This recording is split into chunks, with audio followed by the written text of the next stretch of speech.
or anything. So. You never know. Well, you never know what we're gonna come up with.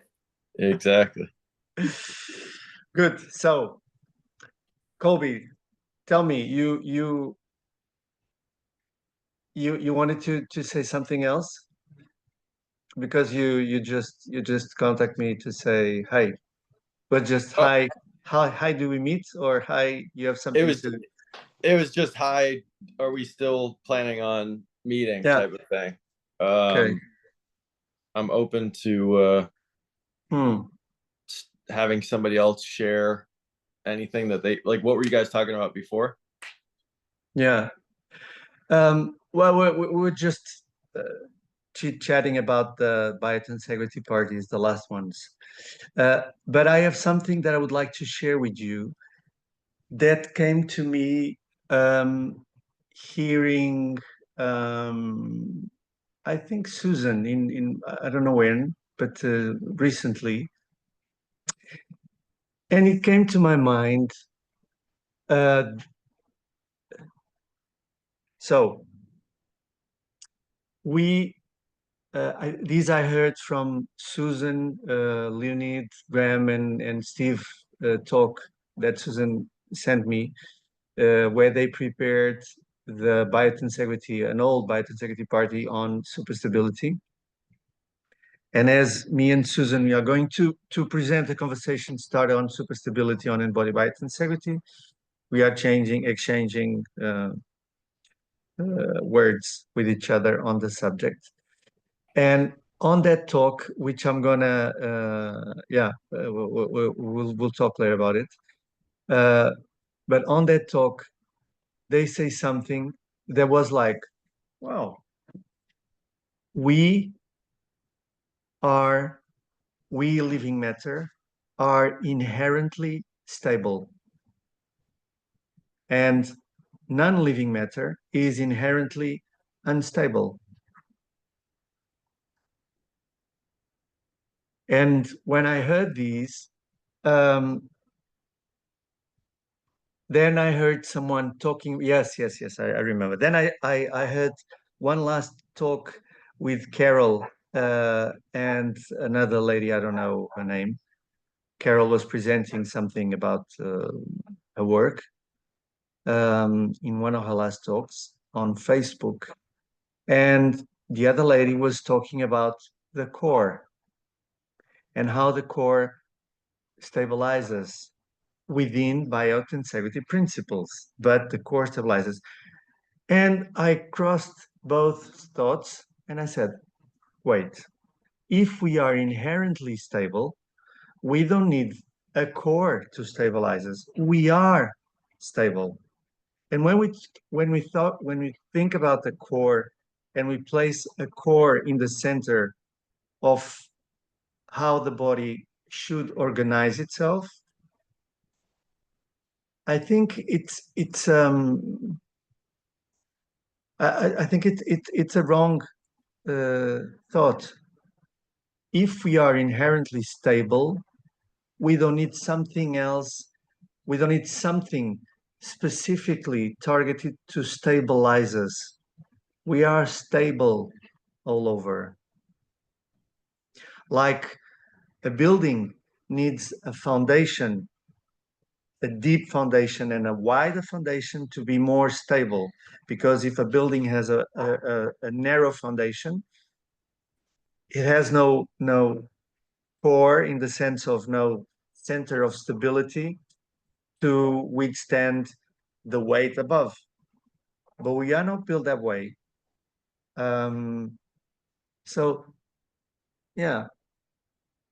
And that has implications for, I think, especially for movement, because movement in general is so centered in core stability and how to work stability, we don't need to work stability. We are stable.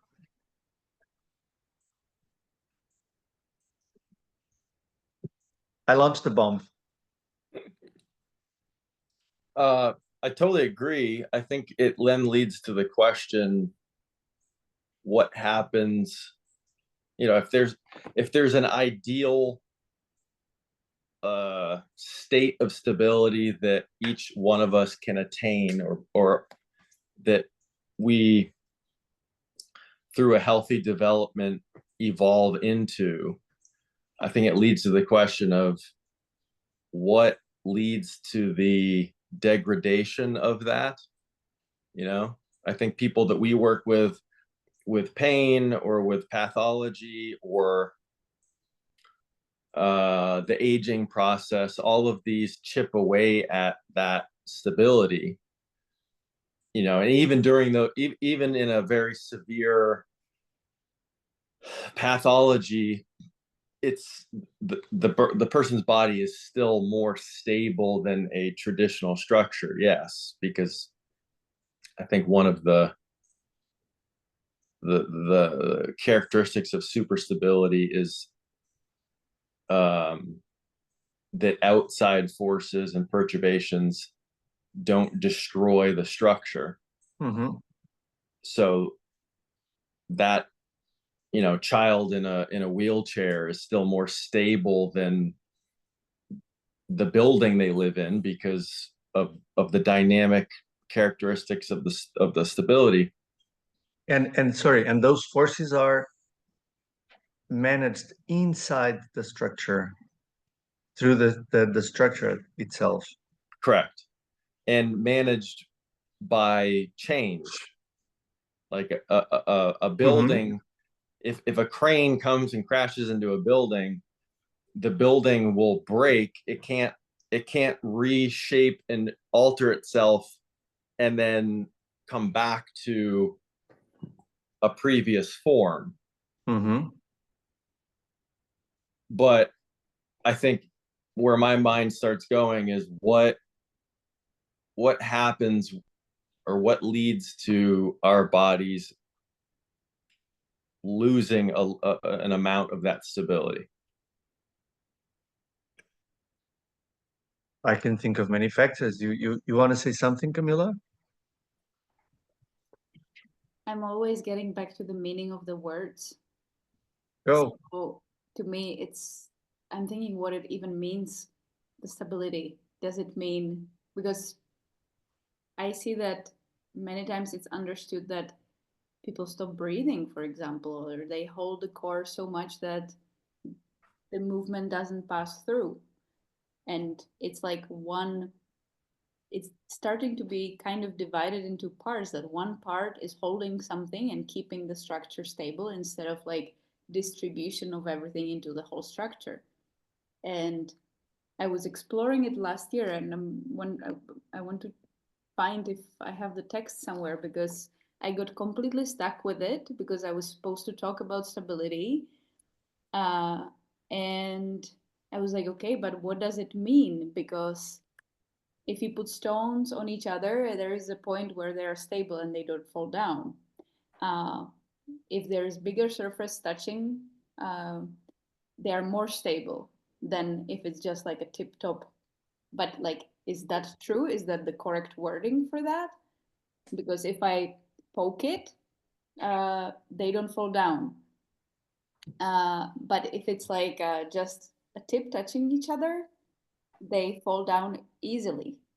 And when I look at the flower, for example, or a tree in the wind, it's moving all this time and bending, but it's always coming back to its original. It's like oscillating uh, between movements that are like um, that are okay for it in order not to destroy itself. Or I'm not using the correct English, but I believe you understand my point. So so it's like in the tensegrity where you have the super stable triangles and then you have the diamonds.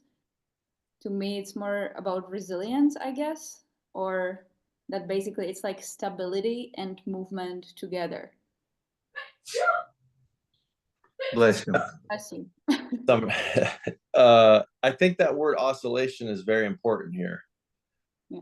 Because I think that from what I have experienced, the people that I work with that are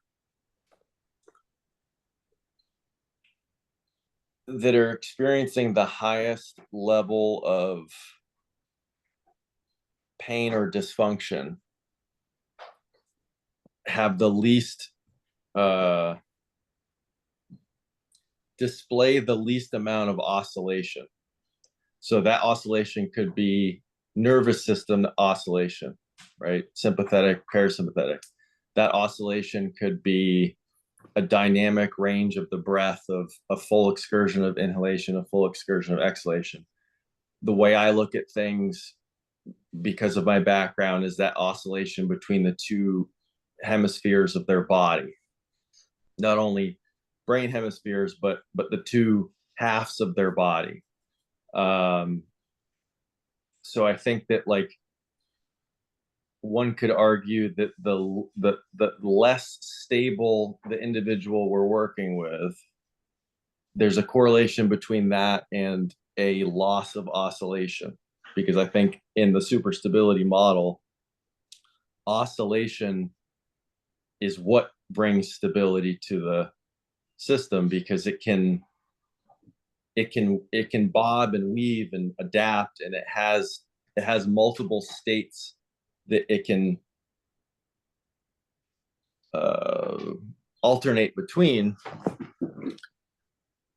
but it's not an infinite amount of states, because if you have an infinite amount of states, then you can't control it. So I think last talk, Nuno, we were talking, I brought up, the whole conversation about bones and the skeleton and them being a constraint. And I think that what's interesting about nature and biology is that you need oscillation, and you need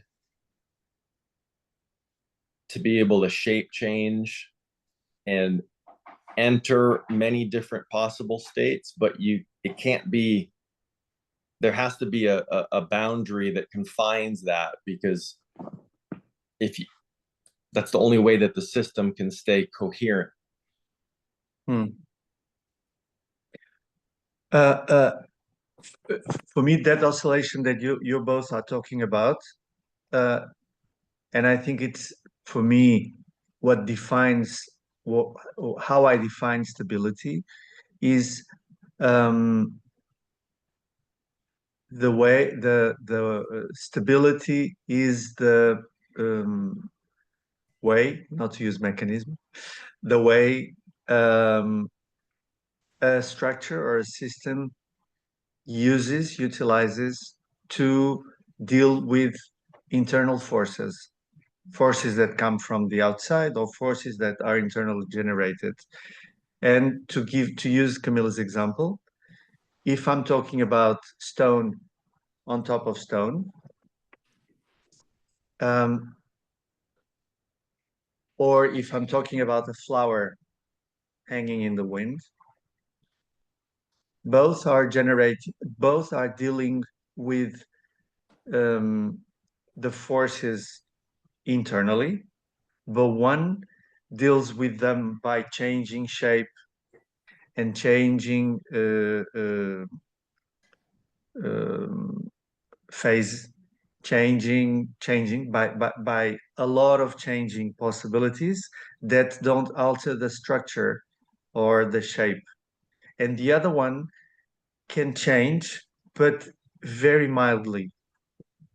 And the change can be a small shift to deal with some force, or a little bit of oscillation, but the oscillation is very, very, very small.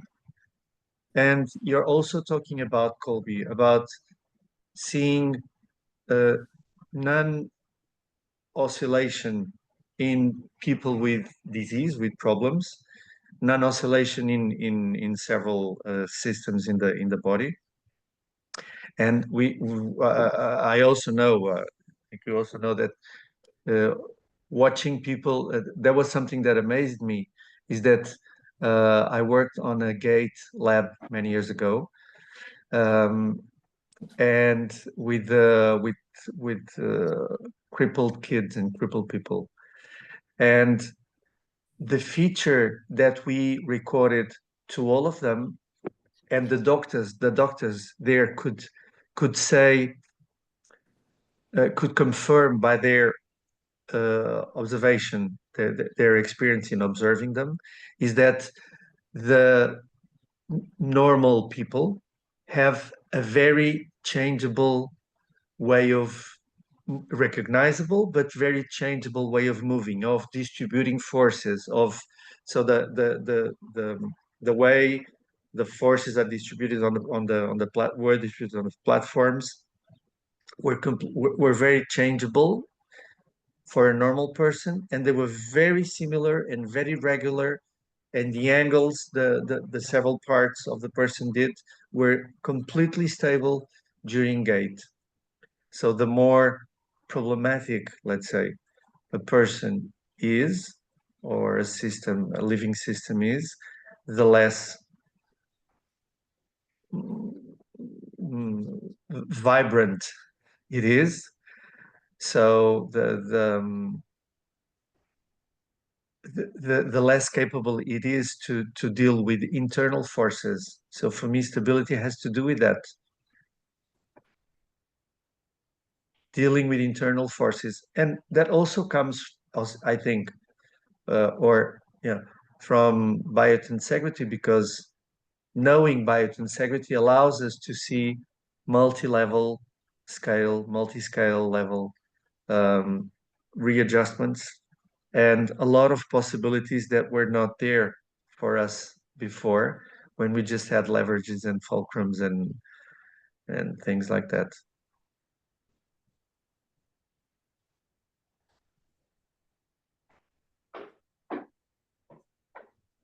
Yeah.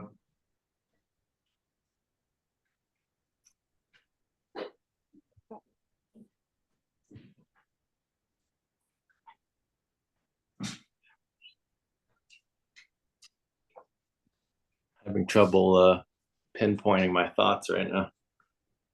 Okay. Yeah, we can also just stare. It can be also like a quiet moment. Of course. I personally need a while for it to like emerge into something that can be named.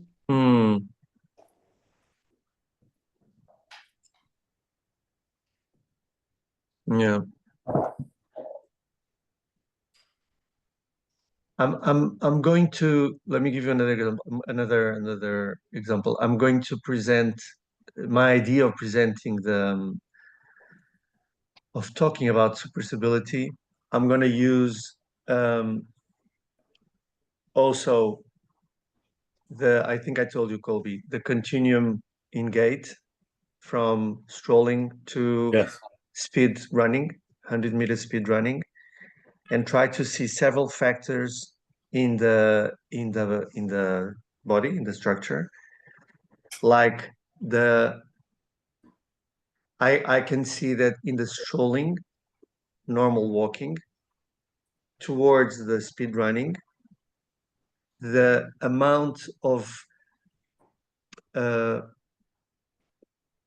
visible perturbation in the torso, of the amount of folding and reshaping in the torso, diminishes considerably, and the amount of movement in the limbs increases considerably. It's just an observation. I can then make some, or try to make some conclusions of those observations, but seeing that continuum can help me also to see where do I need more stability, where do I need to deal with bigger and more intense internal forces generated internally or generated through the contact with the environment. I need to deal with them more intensely in the 100 meters running, speed running. When I'm strolling, the internal forces considerably in relation to the speed running are much less. You agree with that, huh? Say that last part. So in the speed running, the internal forces are much higher, that the body needs to deal with are much higher than in the strolling, normal walking, where the internal forces in relation are less intense. When you say Yes. higher, you mean intense. Intensity, yes. Speed, etc. Well, yeah, just like a higher amplitude of force. Yes, the impact on the floor is higher, so the ground reaction force is also higher into the And body. also the velocity of the limbs moving. Everything shakes more, everything. So the body needs to deal with more internal forces for sure. And what I see is a more undisturbed torso in the 100 meters and a more disturbed and fluid torso in the running, in the walking. They are both showing dealing with internal forces. But if I just look from the outside, I can say the 100 meters running stabilizes, blocks the torso, uses the core, strengthens the core to move faster. But if a 100 meters runner has no capacity to do all those shaking and movings and reshaping, a strong force imposed on the body will for sure damage it. So there must be invisible for the naked eye systems working or system inside the body that deal very efficiently, much more efficiently with the forces. And for me, that's the what Leonid calls the Gumberto's constraint. All the all that fluidity of the fascia rebuilding and building and extracellular matrix, intracellular, that has the capacity to do all that reshaping internally so intensely and so fast and so I don't know so what so that it doesn't shows outside and it doesn't cause injury to the person. That's my reading, plain reading.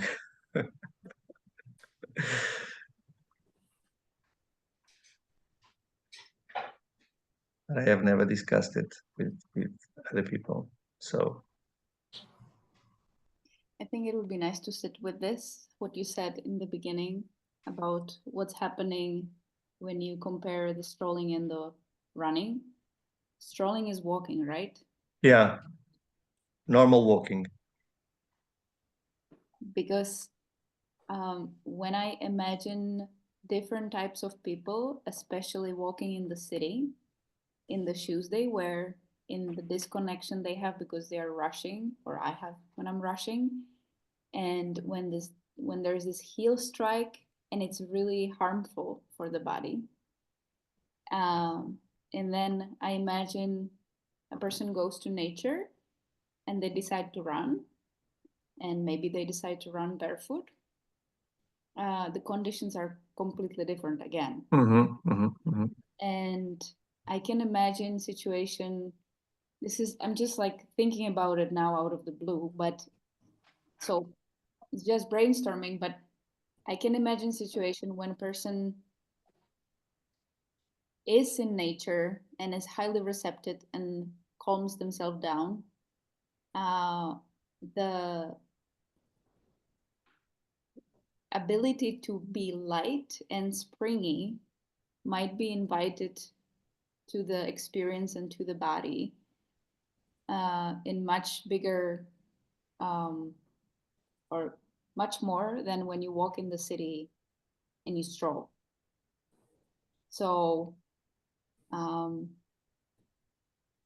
feel it's about the quality again, and everything is interconnected. I just recently went to some waterfalls with a native guide, and I was telling them, I'm very stable. It's okay. You don't have to help me. And then I saw how how I'm not stable at all. I'm stable in yoga. I'm stable on the surface. I'm stable when I walk on trees.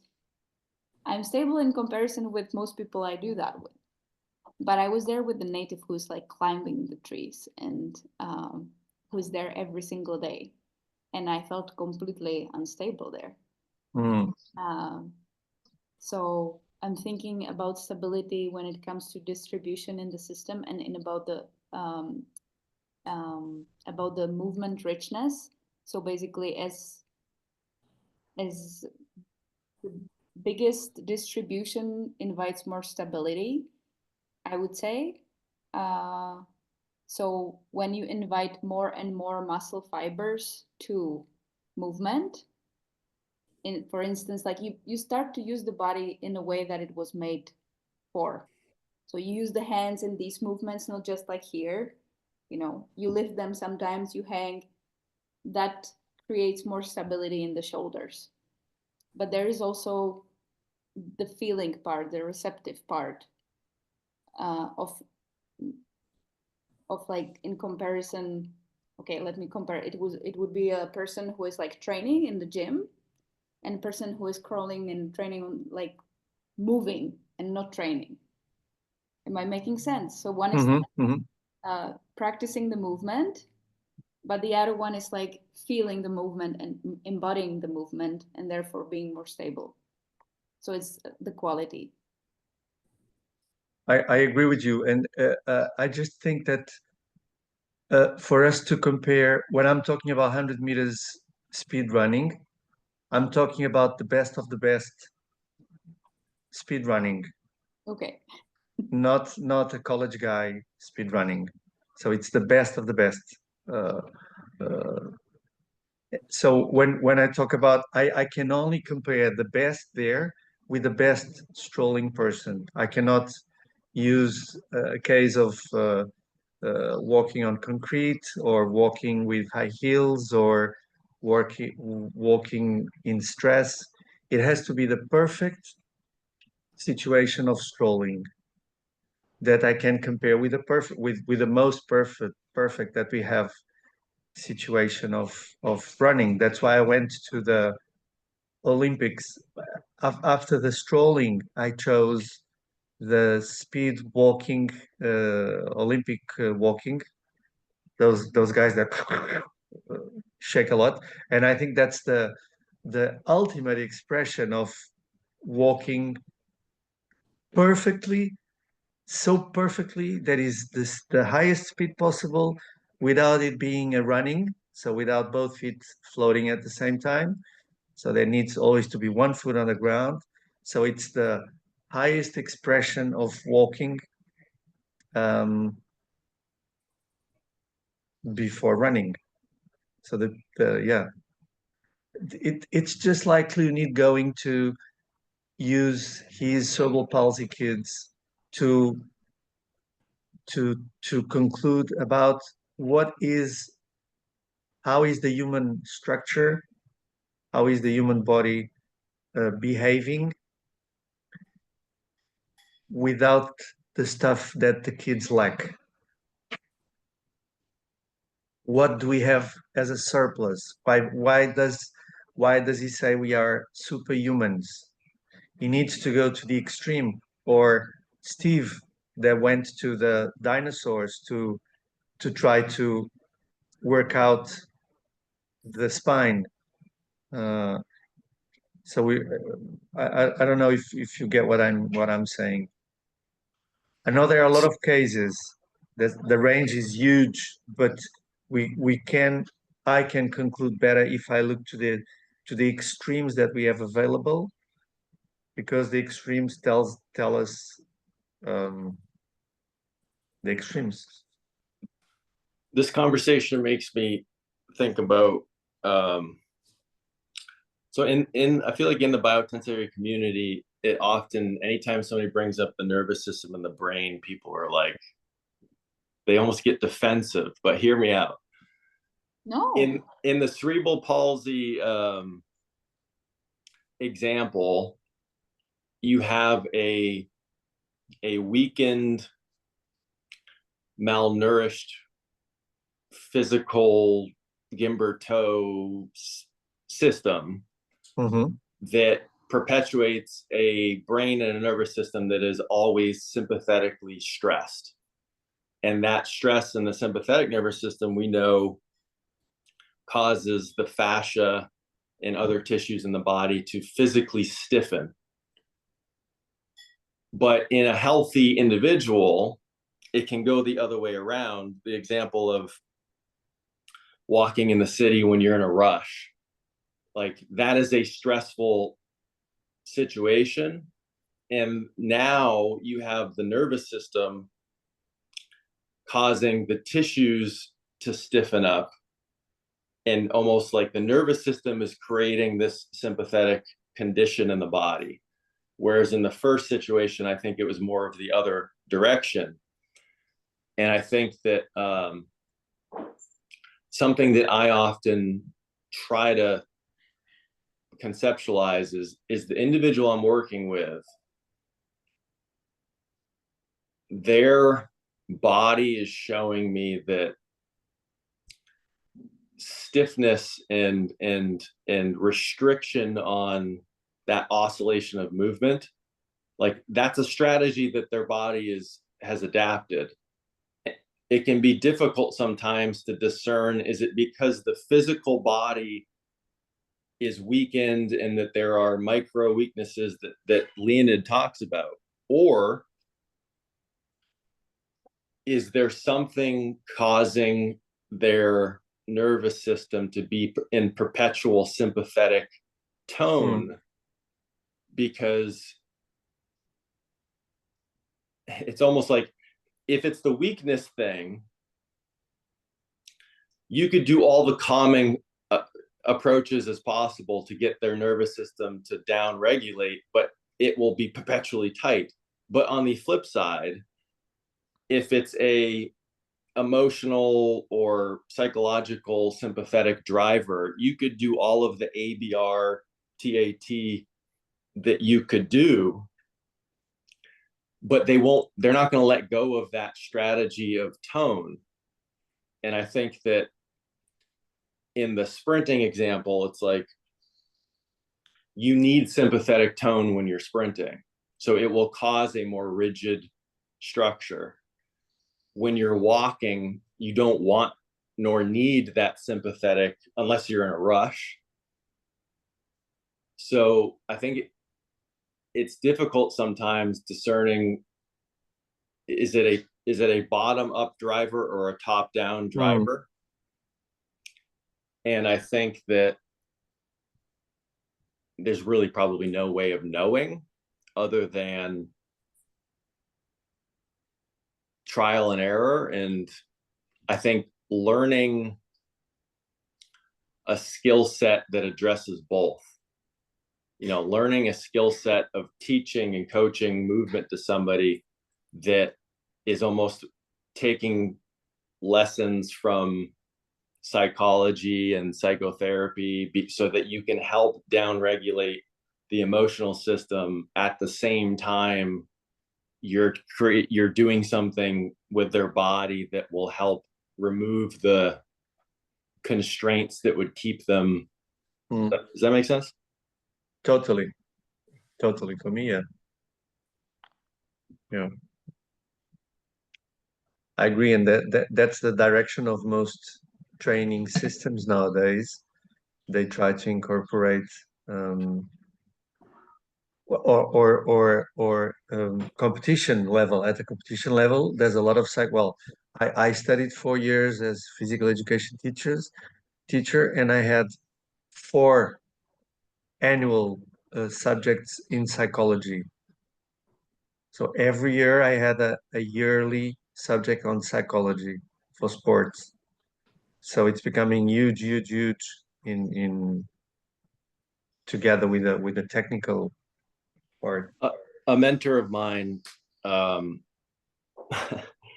he is a movement coach and a movement therapist, but years ago, he's like a Leonid level of intelligence. And years ago, he basically decided that in order to, he recognized a pattern in individuals that he was working with where they weren't getting better, and it wasn't, how do I say it? Their ability to sense their body wasn't getting better, and their ability to change, for their body to change, was being held by something. And so he started doing a lot of research in neuroscience. He's very knowledgeable in tensegrity and fascia science. And then he went down the rabbit hole of psychotherapy and childhood, neurological and psychological development. And understanding what's going on in the brain and the psychological systems that will literally hold the body hostage and prevent the body from being able to learn and the brain from being able to learn. And so he went back to school to become a psychotherapist.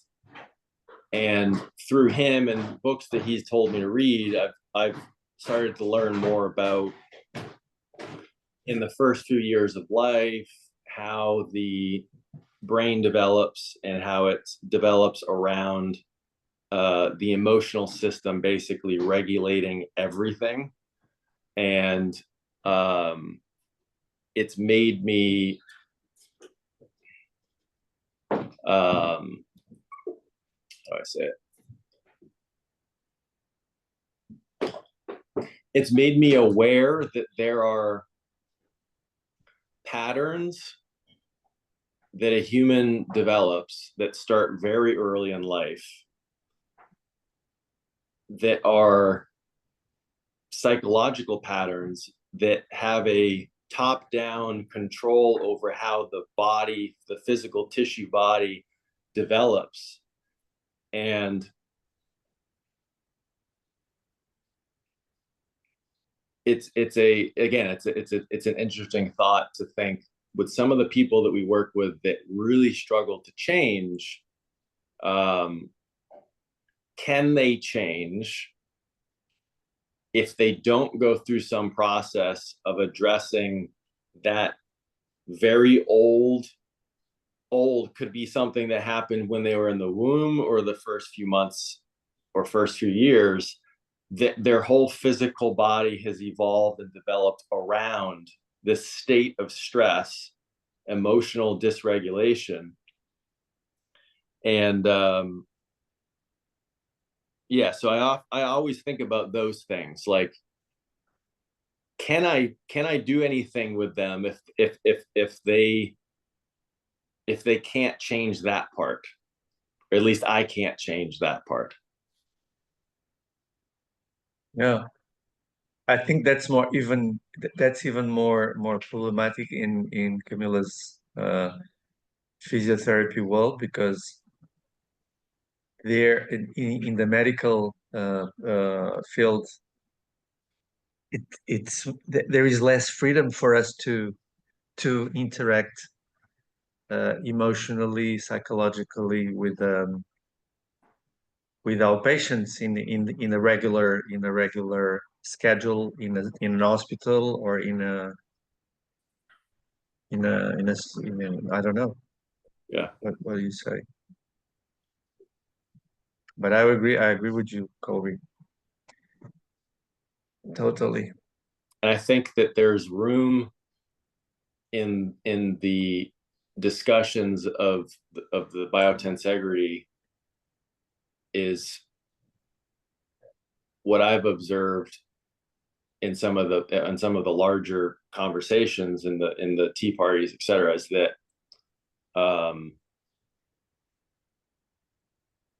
it's almost like sometimes the conversation is it's one or the other type of thing, where it's like, it's the physical thing, and well, that, that's more fundamental, so that is what, we need to focus on that, and if that improves, then the brain will follow suit. And it's like, I agree, but I think it's much more complicated than that. And I think that in a complex system that is as complex as the human system, it's bi-directional, and the nervous system and the brain and the emotional system, it's not like the time delay is years. It's like we're talking about milliseconds. So you could improve things that improve the physical state of the body, but if every millisecond there's a signal being sent out to go back to a pattern that it developed, that it evolved around during a lifetime, it's going to be hard to change that, particularly when we know that like the fascia, and well, nowadays when I say fascia I just think of everything, but for conversation's sake, that we know that the fascia is an emotional organ. So it's like if every millisecond there's stuff being sent out to tell the fascia to stiffen up, to contract, until you address why that signal is being perpetuated,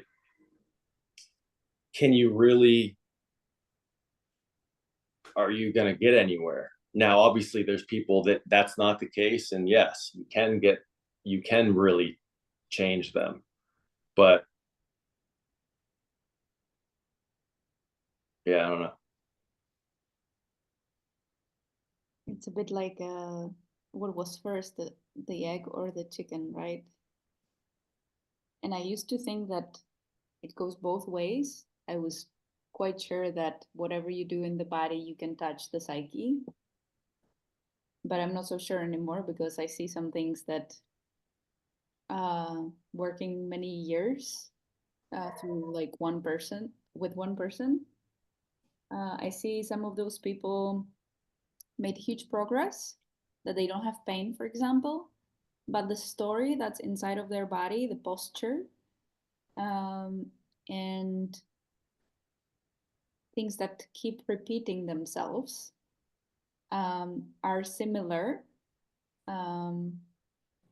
unless they experience some bigger shift that's more about the psychospiritual thing. I totally agree with that. And I've had many situations like that. And I've had many situations where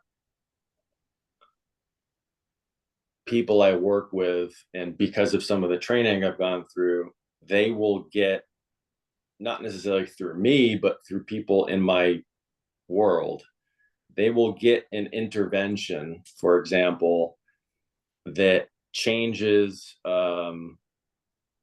their visual system, that changes their occlusal, their bite, which, like, everything here has a immediate autonomic nervous system influence, because basically all the nerves in this are basically just, they are brain, right? The nerves down on my arm are brain, but there's more of a separation. Everything up here is so intertwined with the autonomic nervous system. Even the nerves to our eyes are like, the time delay is much more rapid, and the sensory information is amplified to a higher degree, because this is where all our senses are, or our main sensory apparatus. So there'll be an intervention where somebody will look at them and they'll say, well, you're having trouble picking up your peripheral vision over here, so let's put a prism on your lens to give you more oscillation of the visual system, or you're having trouble sensing and getting these teeth to touch, so let's put something in your mouth to get them to touch. And it will have an immediately drastic change in their body's capability of moving, which looks like it's something positive, right? Like all of a sudden, you know, they can squat because they have less tone, or all of a sudden they have a full excursion of their arm or what have you. But what I've noticed with a lot of these people is that if you then revisit them in a couple weeks or a month, the original thing came back, or something else popped up. And I think it's the conversation of, you like disrupted the state of the system, but you didn't address what we're talking about here, which is like the psychological, spiritual side of it that might be the driving factor. And now now you've just destabilized something. And you know, I think Lean often talks about like you know, searching for the release, and if you release something, you don't know if it's going to destabilize the system and give you something worse off. I think that that can happen with some of these interventions that people go through that I've seen, where you just disrupted the state of the system that their whole being, their psychological being, their spiritual being gravitated towards. And you disrupt it from a sensory standpoint, but that emotional system is going to want to try to find that again. But now there's something preventing it, and it's like you might be causing a lot of issues. I'm sorry. Say, Camila, say. You wanted to finish your thing before. No, it's No. it's just like spiraling around the topic. That's because I have heard it recently from one of my colleagues who was with us through the course, and then we had the discussion, and she was saying, but does it mean the psychological part or the emotions are not part of what we are doing now? Like, it feels like you're talking about biotensegrity and this is completely left out. And I was shocked that it sounds like it, because of course biotensegrity, and I believe Steve expressed it many times, we don't want to go to some spaces that are not in the matter itself as a mechanical properties, I would say, or structural and function. But like the idea, the philosophy of biotensegrity, if I might call it, or the principles, they can be used for all the interconnectedness of everything. And it's not like, I sometimes don't feel the need, or I'm starting to to stop feeling the need to distinguish where is this coming from, because it's impossible. It's one system. So it's like the nervous system is crucial, but the matter is here and it's crucial. That's why we can exist here. You can do your part by influencing the somatic area in a way that you are not repairing it. You are not coming from the perspective of knowing. We talk about this all the time. You're just facilitating and seeing how the system reacts. So it's completely different when there is, for example, approach in physiotherapy that you see someone has one area of the pelvis in the position, blah, blah, blah. And you think, okay, I will put something underneath their heel because this leg is shorter, and then it's going to correct the whole posture. That's like me thinking I know what's going on, instead of understanding and like listening to the whole system and like trying to figure out how I can support the system so it goes through the forces and through the experience here in the gravity in the more efficient way. So it tells me to do less and less and just be present.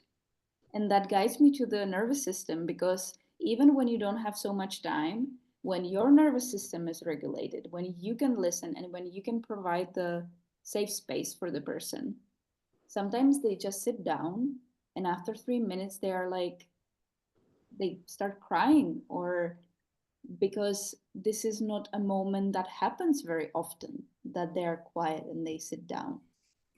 And then through the somatic work, you can provide them give them some tool or experience they can get back to and connect everything together. And through that, they can go to the emotional work because they realize the difference between this setting and this setting. And one more thing that I cannot help to mention when it was about the stress hormones and the running, it's also about what's happening in the hormones. Like, for example, female that would go running in her ovulation phase, it's going to have completely different setup in the somatic system than if she goes running before period. So the fascia is like different. So it's like it's a black box. We cannot know. It's like everything is interconnected. Like it's impossible to know what's going on. I think you touched upon a really important thing, though. I'm blanking on how you worded it, but this is what I heard, and it made me think of this. In the world of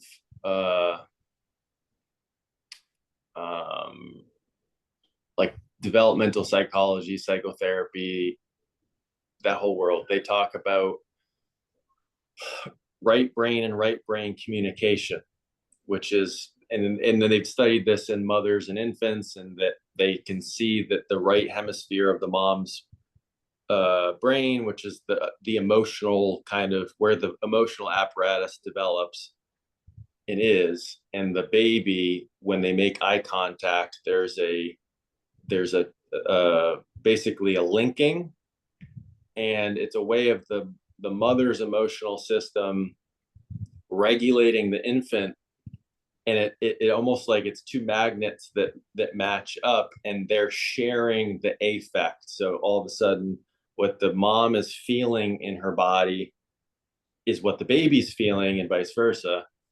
And when you go through training to be like a psychotherapist, you, particularly with some of the more modern approaches, you try to develop your skill for that, so that when you're talking to somebody and trying to help them through talk therapy, there's this other thing going on where you tune into what you're sensing, because you have an antenna here and you can feel your internal sense change by the second, and you all of a sudden are like an antenna, and you're feeling what the person you're working with is feeling. And I think that that's an invaluable tool and skill that we need to continue to develop, because like you said, it's a black box, and who are we to say that if you level their pelvis, they're going to feel better? Well, we have nature's most evolved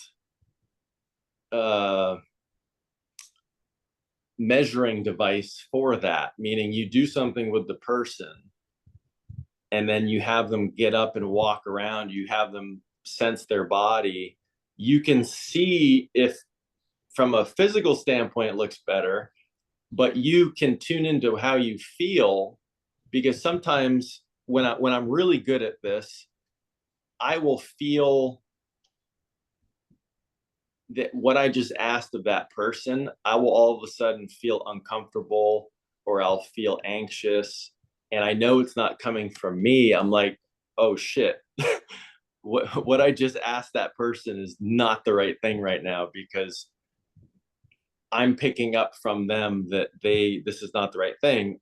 But it can then open up a door to be like, so I just started feeling this way. I noticed when I asked you to, sense your left whatever, or when I asked you to move this way, I started feeling this way. How did you feel? And then maybe they'll open up and say like, yeah, that did, like, I don't know, I don't feel comfortable right now. So you can use this to kind of gauge, is what you're asking of them the right thing? I think the golden scenario would be emotionally you feel in a positive state, which tells you that they feel that, and you've seen a physical change that is for the better. Can I just ask you something, Colby? It's a teasing, it's a provocative question. Why do you have the antenna here? I'm not here. Yes. Well, I have the antenna throughout my whole body.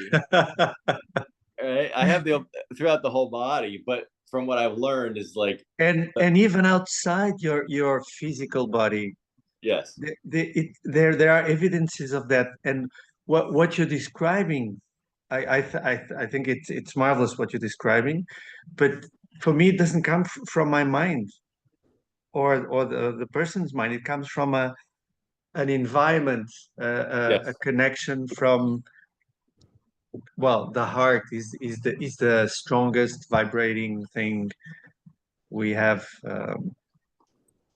But yeah, I see what you mean, and I agree, and I think that is some. Well, what's interesting is there are many like movement therapists or movement practitioners that aren't aware of their own, whatever you want to call it, so they don't pick up on the signals that the person they're working with is sending them. mhm, mhm. And so I think that it's on us also to develop that. It's one thing to develop the biotensegrity knowledge and the fascia knowledge and the biomechanical knowledge, but I would argue that it may not even do anything if you don't develop this other thing we're talking about right now, to be able to pick up whether or not what you just asked of the person is being received. I think it does. Even if you as a practitioner are not aware of that energetic field or that deeper connection, so that you can call attention for that. Um, Even that person that is not aware has it has everything of him or herself present. So you may not be aware, but you have all those layers or all those ingredients in you, uh, and you play with them all. I agree with Camila, and that was what I was going to ask, to comment on what you just said before. Um, and I think I'm agreeing with Camila. Correct me if I'm wrong, Camila. But when you say that the things starting top down in the adolescence or in the very early infancy or even in the womb, um, they are very difficult to manage if you don't pinpoint them and address them specifically. Um, I, I I I I don't think that is true because they may not be hugely changed as a physical constraint that you manage to the occlusion or the side or whatever.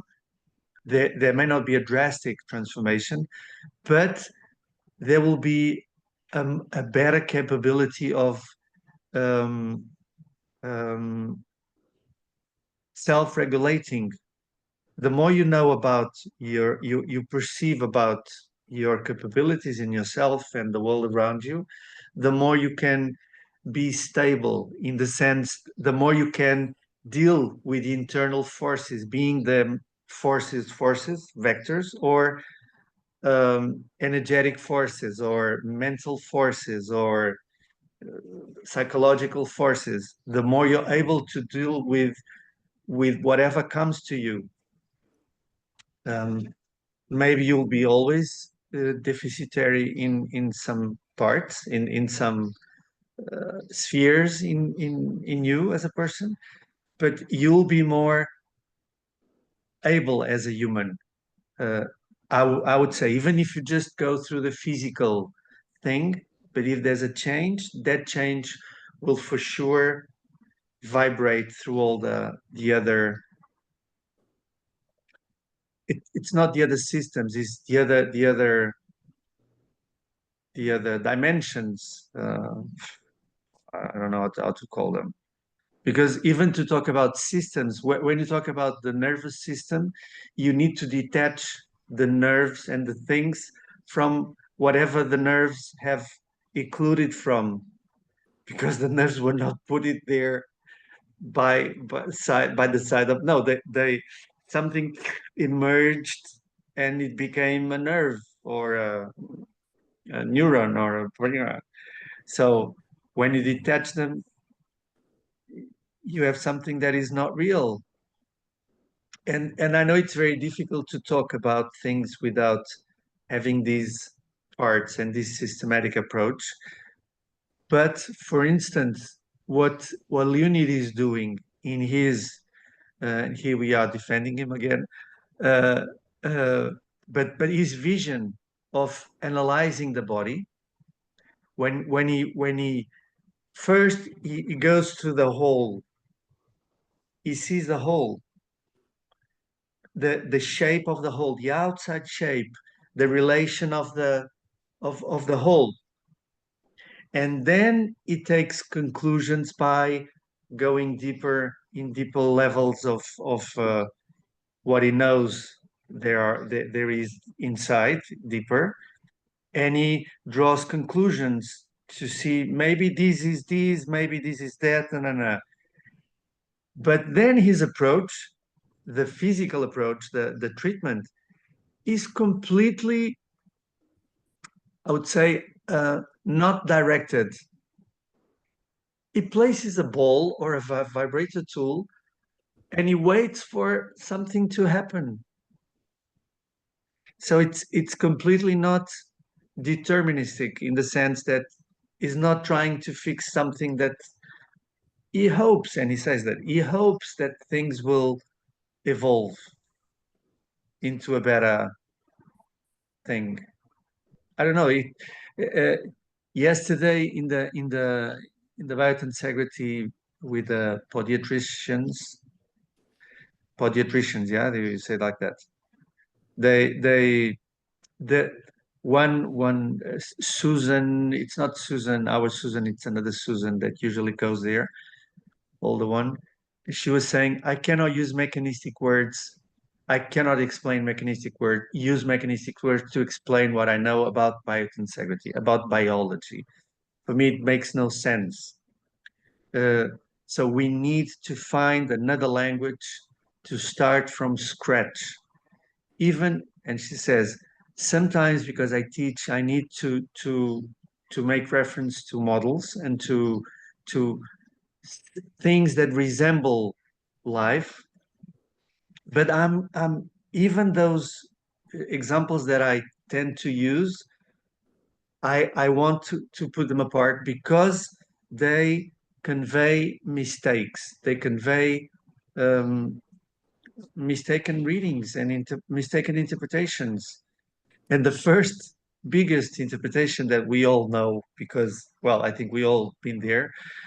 The first time we get in touch with the thing, we try to search, where is the thing inside of us?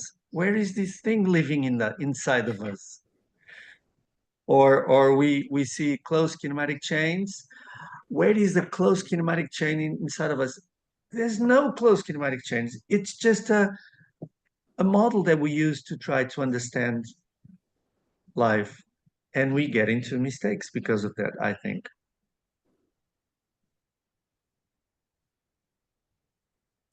Can you that last part that you were talking about, that, well, what Susan was saying about the language, how would you summarize that sentiment, that message that she was trying to say? It's not Susan Lowell, huh? It's Yeah. another Susan.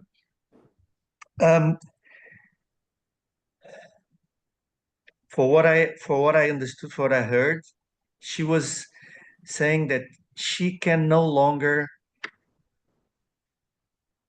after knowing and understanding and realizing that living matter is not engineered,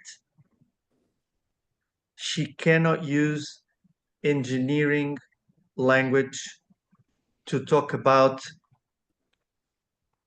living matter. She cannot even use the word structure, because structure comes from the structure. This is my interpretation. I don't remember if she talked about structure, but I'm taking it to the extreme. She cannot use words like mechanics, mechanistic.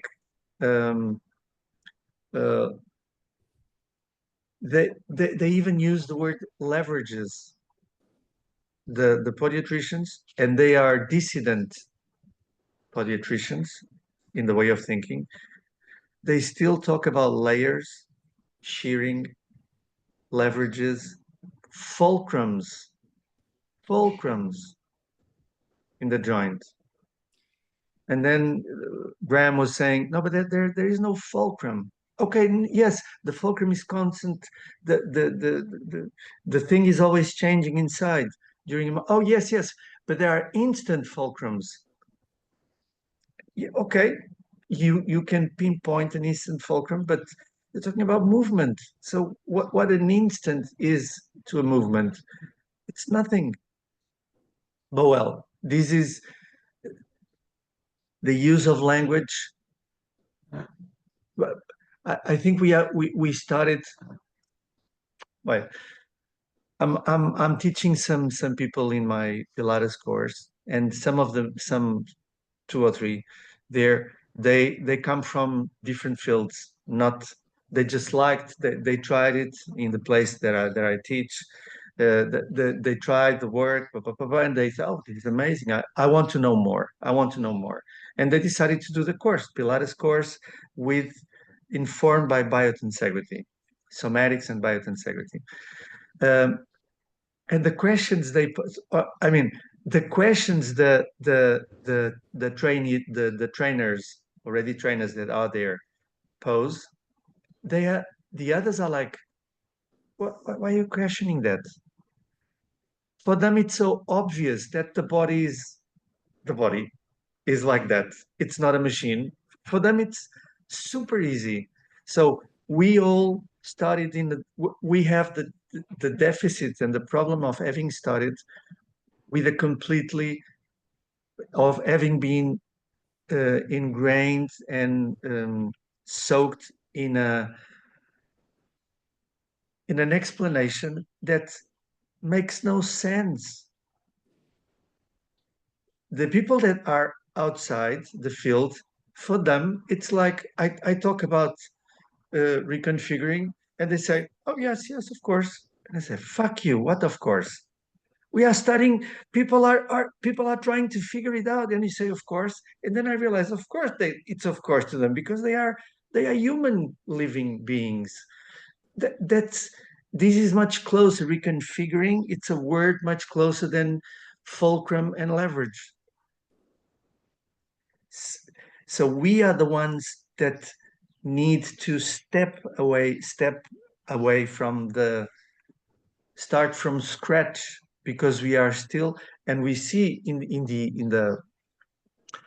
the authorities, in the medical and exercise field, they still, the authorities, the older ones and the authorities, they still talk very free, very in a very owned way, about fulcrums, leverages, shearing forces, layers, and parts. And I'm hearing that, and they are authorities. And if there is no Susan Lowell on the side, or Chris or whatever, saying, okay, but we need to be cautious. And then I hear that, say, okay. I'm hearing something that is not what I want to hear, and they are making that point, saying to people that are in the field already or outside, to know where we are, because it's so much information coming from authorities, especially, that we have to comply to authorities. They for me, they mistaken me a lot. Books and articles and science. It's so. I think it has to do with the paradigm shift. That's what happens in a paradigm shift. There's a lot of confusion and misunderstandings and going back and forth, and that was what I heard from our Colby. Sorry for the long explanation. No. I think the problem, I mean, we can obviously improve the language, and I think it's necessary to improve the language. I think that we're in this community are constantly trying to do that. I think the problem is that any language is wrong, and any language has removed at least one step, has removed what we're talking about from the real thing. And that's why I think I was emphasizing the right hemisphere of the brain emotional thing, is that there's another layer to it, which I've learned through Ian McGilchrist's work and other, well, he's not a emotional psychologist, but he pulls from that. But basically that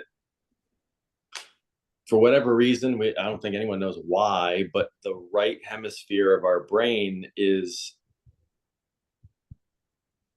it's almost like it's plugged into reality directly.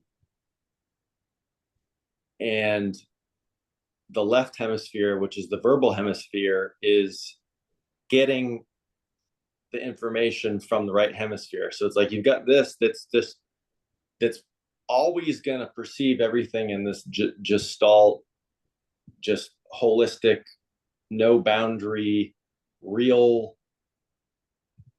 continual flow of every experience. But then the hemisphere that we use to talk is removed from that by at least one step.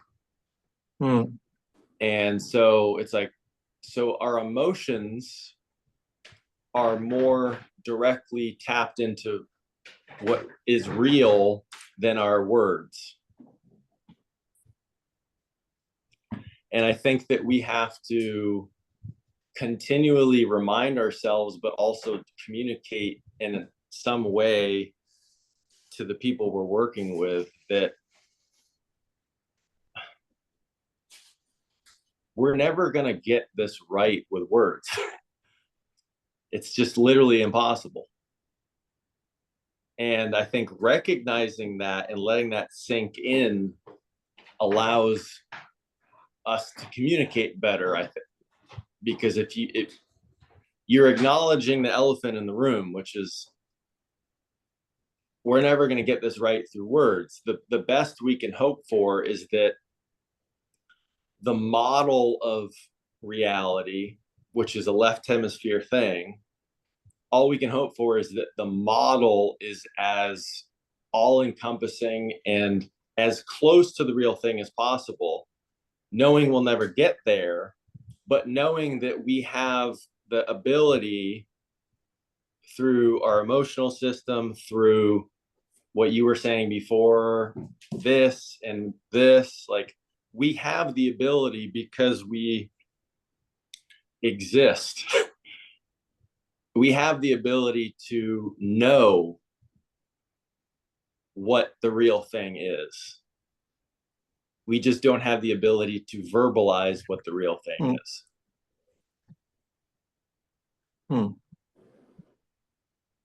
Or close to the real thing.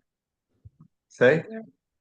We're also trying to put things into boxes and contain it. And I mean, I love this model, but it will, if I am a surgeon, it won't tell me where the gallbladder is if I want to make surgery, you know. I need different model. I need to learn different way. So it's about like being able to make the shift, to use different maps, Mm, and then learn how the territory works, of course, mm, uh, which I think it's much more useful. But um, if you are in the city, you need to understand how the city works. If you are in the jungle, you need to understand what's poisonous there. And so it's like never one thing. Like you cannot never use one thing. Uh, and also we need to be able to move between the scales. And I think the trouble is that we are trying to use one thing or fit into one scale and name it so we can contain it and mark it as that we understand it. But like it's a secret. We need to deal with that. It's a secret. We cannot understand everything or most things. yeah. And regarding what you just said, Colby, that so words will never express what we want to say and will never express reality. Um, how would you conceive an education program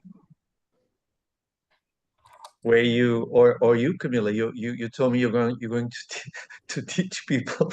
Well, I'm using things like these, you know, and I'm like not considering myself as a teacher, but more like a space holder or, you know, and there, weirdly, there are people who want to come and be there, you know. But Yeah. I think again,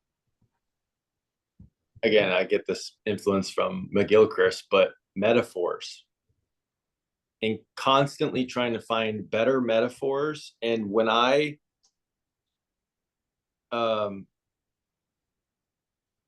every time I'm trying to explain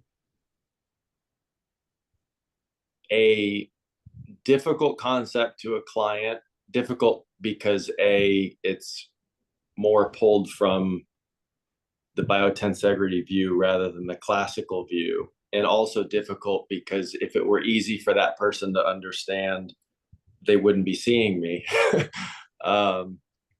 But every time I'm trying to convey a difficult concept, I always just use metaphors, and I might even like pause for a second when I'm trying to convey it to the person, and I think for a second, and I'm like, okay, so I'm gonna, here's an example or here's a metaphor, and I'll say it, and it's only through that I then I see a light bulb go off, and then they take that metaphor and they internalize it, and then they try to come up with, well, what does that mean in my body, or what does that mean for a movement? And yeah, it's a different experience than if I say, well, you've got this muscle, like, hey, or feel this part of your body. Well, there's this muscle that's there, and it goes from there to here.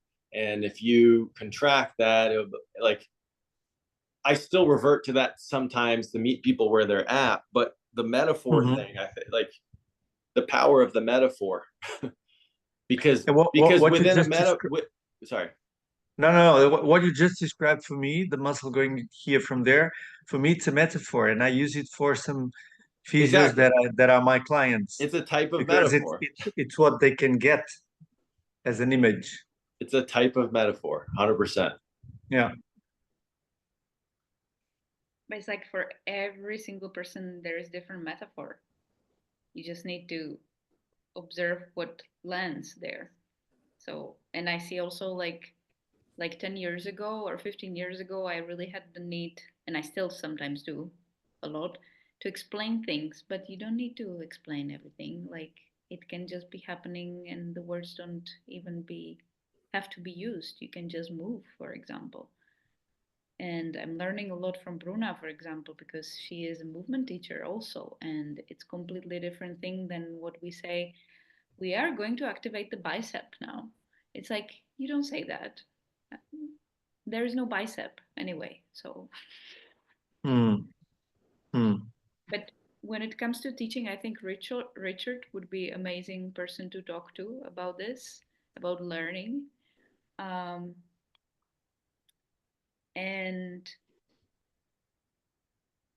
um, I think Why Richard? Because he's a teacher?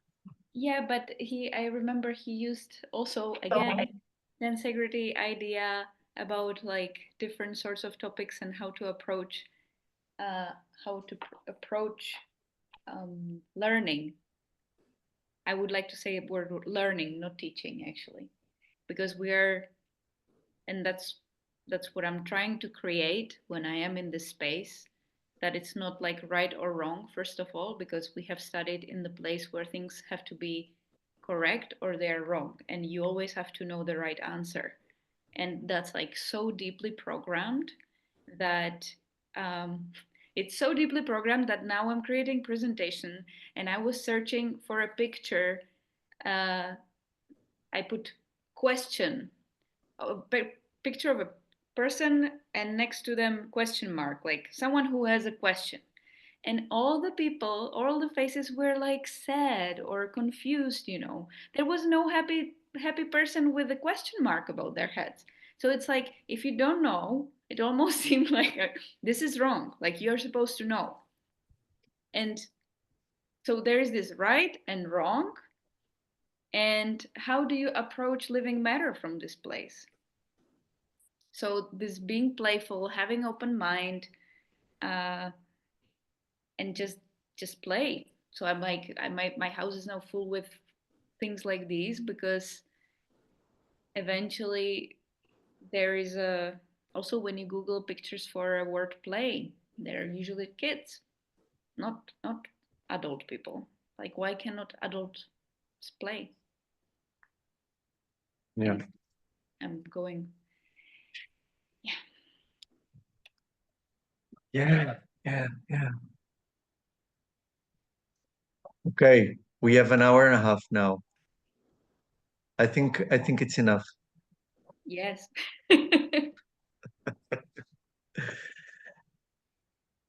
Um, we always it's funny because last time I talked to Colby, we studied the subject and we had an idea of talking to you, Kamila, because when I talked to you, Kamila, we had a subject we wanted to talk about the constructural law because you were reading Right. starting to read Beijan, and Colby is into constructural law. So I said, okay, let's arrange it for the constructural law and go through this. Poof. Never happened. Yes, it never goes where we want. I had That's it all right. like in the back of my mind that that's something that we might want to talk about, but yeah. Next time. Next time. Yes, yes, yes. Shall we have a next time? Yeah. Not fixed plans, just one of us wants to meet and say, hey, do you agree with that? I do. Yeah. Good. If one of us wants to share something or to hear others talk, we contact each other. Okay. Okay. Can you arrange a WhatsApp text? Yes. For the three of us? Yes. Okay. Okay. CKN. Okay. Okay, CN. Because Oh, I already have LMNC, Leonid Miguel Nuno Colby. Yeah. Which is So which has been quiet for a very long time. very quiet, very quiet. But just a sec. You know, Kamila, that we are me, Bruna, and Chris. We are going to Jaap van der Waal's course, 5 days, Colby, in Montpellier, in France. in September. It might be an opportunity because, you know, Jaap van der Waal is not, as he says, I'm not going to teach for long. And it will be a bunch of biointegrity people in the same place. And I'm also going to tease Leonid because he said he would like to go to one of Jaap's courses. So maybe we can do a. Can you send the details? I will. The one that we. Have you decided, Kamila, yet? I'm pushing you. Sorry. No, you're not pushing me. I was pretty positive to go, but then things happened and I still am not decided. Okay. I also wanted to ask you because I saw everything is just in French. No, No? it's in English and French. French Yeah. and English. That's like how it's described, but when you go, Yeah, their webpage is all in French and they answer back in French, but you can write in English because I wrote in English and they wrote me back in French, just oh, it's saying, for sure in English also. yes. The course will be all in English. Jaap speaks English, he doesn't speak French, Yeah, so actually, that's a good point. Yeah. it will be for sure in English. And there are private rooms, double rooms, and so it's in a place where you it's very cheap or it's cheaper because you can sleep there, eat there. It's in the countryside more or less. So it's not a thing that you have to book a hotel and restaurant. No, everything is there, all the meals. It's like an immersion thing in the countryside of Montpellier. This is, I think, amazing advantage that it's not in one of the big cities where it usually is. Yes. Yeah. So, because Jaap was supposed to come to Prague, but somehow it got online Ah, instead, and I was not so up for that. mm, yeah. I already did it online with him and it's not the same. Yeah. And I'm fed up of staying in front of a computer. Yeah, No, I am same. starting to have this. How is it called?